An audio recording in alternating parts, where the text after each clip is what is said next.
Bonjour à tous. Alors moi, je vais vous parler d'un sujet un peu différent qui est l'investissement, ou plutôt le non-investissement. Parce que cette statistique, 90%, c'est qu'en moyenne, un jeune actif d'entre 25 et 40 ans a 6 000 euros de côté. Donc 90% est réparti sur des actifs à faible rendement, type livret d'épargne ou assurance vie fonds en euros. Alors que ces jeunes, comme encore beaucoup de personnes dans cette salle, ont un horizon de temps long devant eux, donc ils pourraient prendre un peu plus de risques. Donc au final, les jeunes épargnent, parce que 5 ou 6 000 euros en moyenne, c'est quand même intéressant, mais n'investissent pas. Donc il y a 3 barrières à ça. Le premier, c'est le manque d'éducation. Ils ont peur, ils ne comprennent pas, ils ne savent pas ce qu'il y a derrière. Et d'ailleurs, le 90% illustre bien ça, parce que quand on est initié, on sait qu'il faut certes avoir des liquidités, mais il faut avoir aussi un peu d'argent qui travaille. Donc la première barrière, c'est le manque d'éducation. La deuxième, c'est que, alors nous, on est sur l'univers du compte-titre, et c'est encore assez compliqué, c'est un peu le parcours du combattant pour investir dans ce type de support. Il faut souvent faire un questionnaire client en agence, il faut ouvrir un compte-titre, dès qu'on veut un nouveau conseil, il faut appeler son conseiller. Bref, c'est compliqué, c'est pas vraiment en adéquation avec les attentes de cette cible-là. Et enfin, il y a une certaine expertise qu'on retrouve notamment dans la gestion privée, gestion de fortune, dans l'accompagnement, le conseil et dans les placements qui sont proposés, qui sont réservés à des clients qui sont souvent plus aisés et plus initiés.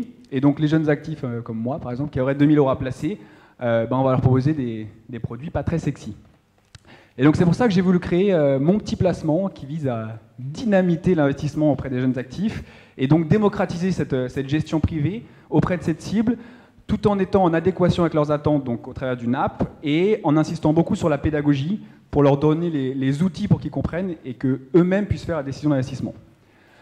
Donc mon petit placement, comme je vous ai dit, c'est 3 barrières, donc il y a 3 piliers pour répondre à ces problèmes. Le premier, c'est la pédagogie. Donc là, ça devrait s'animer, ça ne s'anime pas, mais en fait, les petites molettes qu'on voit à droite, on utilise le jeu, la gamification pour essayer de faire apprendre les notions comme la diversification, la notion de risque, d'horizon d'investissement, donc les notions de base. Ensuite, pour la partie parcours du combattant, on a pris un certain nombre d'acteurs qui sont le teneur de compte titre, que sont l'agrément AMF, que sont le prestataire de paiement. On a tout mis ça dans une app pour que le jeune puisse investir un dimanche matin en 6 minutes avec sa carte bleue depuis son canapé. Et enfin, et c'est un peu le centre de mon petit placement, sur la partie gestion privée. Donc comme je vous disais, il y a 2 piliers. Il y a une partie produits, des produits un peu premium qui nécessitent souvent un ticket d'entrée assez élevé. Sur les produits avec lesquels on travaille, normalement, c'est de l'ordre de 100 000 euros. Et du coup, on a des accords avec certains asset managers pour réduire ce ticket des 100 euros et donc le rendre accessible un peu à tout le monde. Donc en fait, on a justifié comme ça en disant on va vous apporter plein de petits placements pour être vu comme un gros. Donc ça, c'est le premier pilier. Et le deuxième, c'est de dire qu'on reste sur de la gestion de l'épargne, et donc c'est bien tout automatisé. Néanmoins, pour la partie vraiment investissement, il faut qu'il y ait un conseiller humain et qu'il ne soit pas un robot. Et donc, nous, tout est automatisé, même le scoring du conseil, mais c'est un humain, via une vidéo, qui fait pendant 2 minutes un pitch en disant bonjour Thomas, j'ai vu que tu avais 2 000 euros à placer, que tu te connaissais bien, que tu étais prêt à prendre des risques, alors on va te proposer ce placement. Donc on essaie quand même d'humaniser l'expérience utilisateur. Maintenant, sur notre positionnement, on est conscient que, d'ailleurs, il faut que tout jeune investisseur ait un peu de liquidité, il faut qu'il ait un peu d'assurance vie. Nous, ce qu'on veut rendre accessible, c'est cette partie un peu plus punchy, un peu plus dynamique et du coup un peu plus rentable. Donc on va essayer d'apporter de la performance. Et donc c'est pour ça que notre modèle économique, c'est surtout une commission de performance en disant on aligne nos intérêts, tu gagnes, je gagne. Et donc tout est gratuit. Si tu gagnes de l'argent, on se rémunère, sinon on ne se rémunère pas. Et il y a un petit récurrent qui est les donc la commission est de 20%, et il y a un petit récurrent qui est les rétrocommissions des asset managers qui nous reversent 0,7% du montant qu'on leur apporte par an.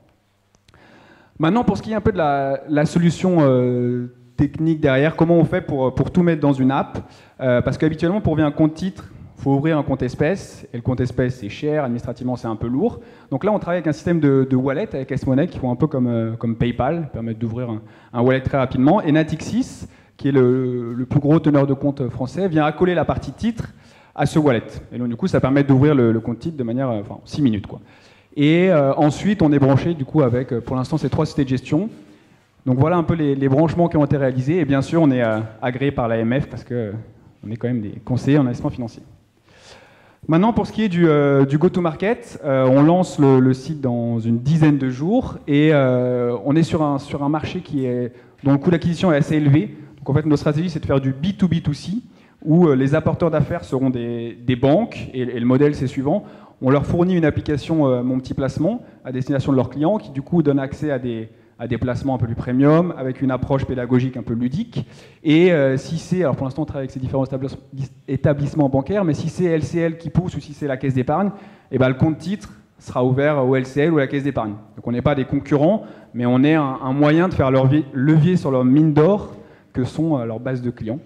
Et en plus de ça, on leur rétrocommissionne une petite partie des 0,7% qu'on touche pour qu'on soit générateur un peu de PNB. Donc ça, c'est la partie à droite qui sera l'étape 2 de ton rythme de croisière. Et pour le lancement, on a quand même un plan d'acquisition en B2C, en web marketing, qu'on a testé depuis 6 mois. Et enfin, pour ce qui est de l'équipe, donc on est 3. Moi, je suis le fondateur. J'ai fait l'ENSA et Paritech et je suis actuaire. Maintenant, je suis à Télécom. J'ai travaillé chez Natixis 2 ans à New York et à Paris, où je conseille des fonds de pension, donc plutôt des clients institutionnels, et c'est là où j'ai découvert un peu les placements premium, entre guillemets.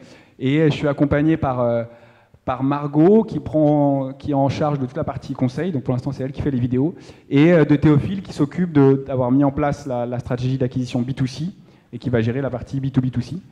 Et pour l'instant, on travaillait avec une agence de 5 développeurs qui sont rentrés au capital lors de notre levée de fonds.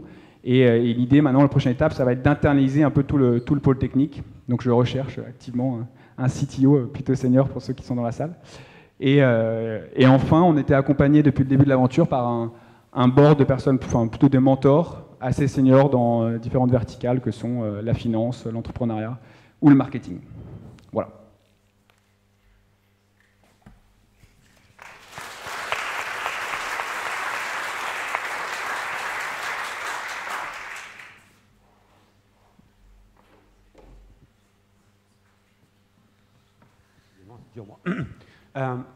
C'est un business qui est particulier à la France, la façon dont c'est structuré ou...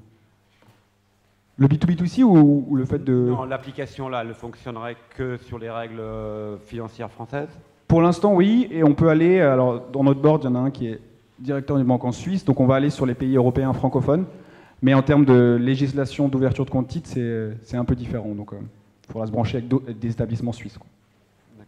Et donc à la fin de la journée, le portfolio, c'est vous qui le gérez? Enfin, non, nous on est un peu un épicier qui va rendre accessibles des produits qui sont aujourd'hui distribués à des clients en gestion privée, mais à une nouvelle cible, qui sont les jeunes, a priori peu éduqués, moins aisés, qui veulent aller plus vite.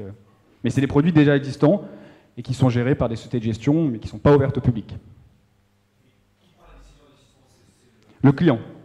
Le client. Donc c'est de la gestion libre. Nous, on lui fait un conseil, mais après, libre à lui de suivre ou pas le conseil.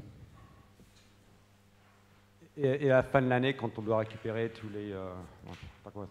en Europe, les K1 et les 1099, tous les rapports qui disent on a gagné tant, il faut payer des impôts, ça sera fait par chaque fonds.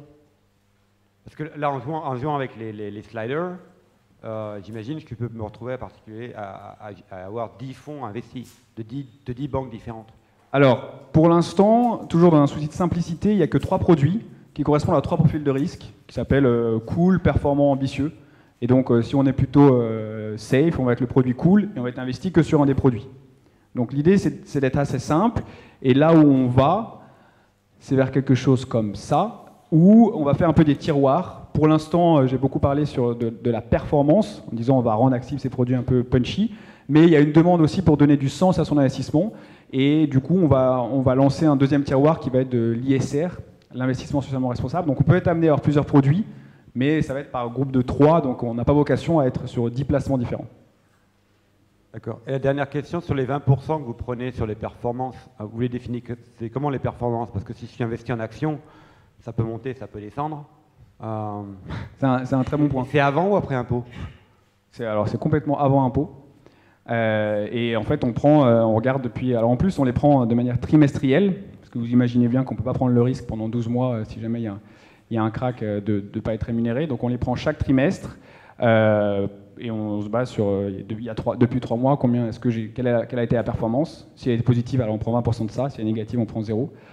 Donc vous pouvez me dire, mais oui, si le marché fait moins 5, plus 10, moins 5, moi j'ai peut-être fait 0, mais vous êtes servi. Là, ce qu'on dit, c'est que s'il faut payer des droits de garde, s'il faut payer un coût au passage d'ordre, s'il faut payer un conseiller, que le marché fasse moins 5 ou plus 10, on les paye quand même.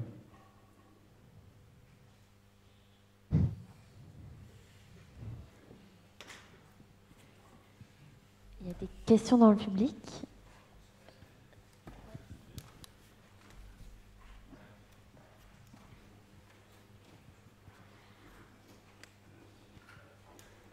Bonjour.